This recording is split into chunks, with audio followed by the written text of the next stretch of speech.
Welcome. In this video, I'll show you how to install Geometry Dash app on iPhone or iPad. Alright, if you find this video helpful, please leave a like and subscribe to the channel for more such tutorials. Now, as you can see here, I'm currently using an iPhone, but the steps are similar whether you're using an iPad.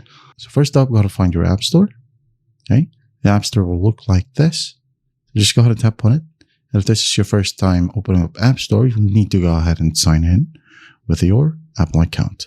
Now, once signed in, go to the search bar right here, or the search function at the bottom, and then tap on the search bar at the very top. And then all you gotta do is just find Geometry Dash.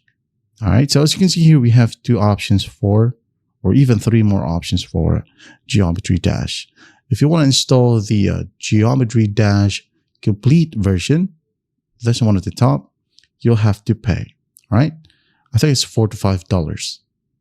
Now, go ahead and pay for it. And then once done, just tap on Get, wait for the process to finish, and once done, tap on Play.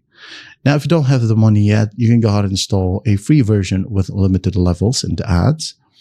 You can go ahead and choose to use Geometry Dash Lite right here.